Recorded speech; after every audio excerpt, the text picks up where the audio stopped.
سلام علیکم بچه گل، روز همهشون بخیر و خوشی بود. آمدیم در مورد روغن دنده ماشینات باهاتون حرف بزنم. و هم است که خیلی مهم عوض کنین، واقعا مهم عوض کنین. این چندوین ماشین است که پیش از مومه جعبه دندهش را تا مونیم، جعبه دنده از داخل خورد شده، خراب شده، حالا هر چی شده.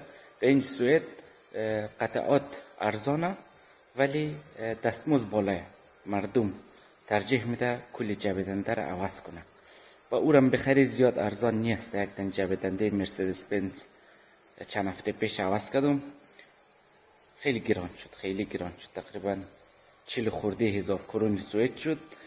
بعد علافش علافش بکنار، ای که توی تعمیرگاه ما زیادمند و علاف شد طرف ایناش همش بکنار، خرجش بکنار.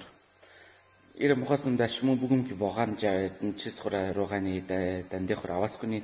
چی برسه در اتومات اگه باشه خیلی مهمتر است، او رو باید حتی زودتر عوض کنید، چون جعبه دنده اتومات در روی روغن زنده، با روغن رو مر با فشار روغن دنده تغییر میکنه. جعبه دنده مانوئل هم که اگه عوض نکنین به مدت طولانی بره کم کم از بین مره دیگه، او کیفیتی که باید داشته باشه نداره.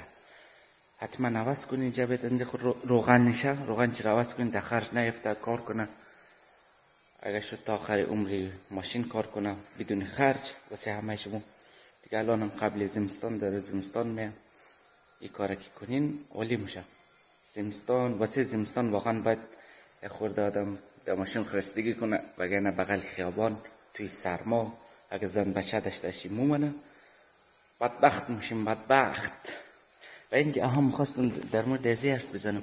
بعض از چیزا آمده مثل روغن موتور، می روغنای جعبه دنده که آره نگاه کنین اینج نوشته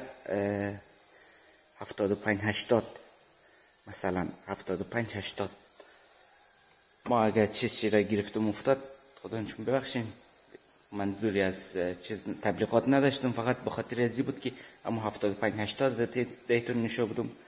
بعض از ماشینایی که مثلا از قبل 2005 اینا هسته نوشته کرده که مثلا 80-90 اینا بزنین، ولی اینایی که مثلا روغن دنده های جدید که آمده از 75-70 تا 90 هسته. مثلا ایواره اگر کم بگیرین 75 بودی، ایره اگر مثلا 70 بگیرین توی سرما بهتر استارت بخوره.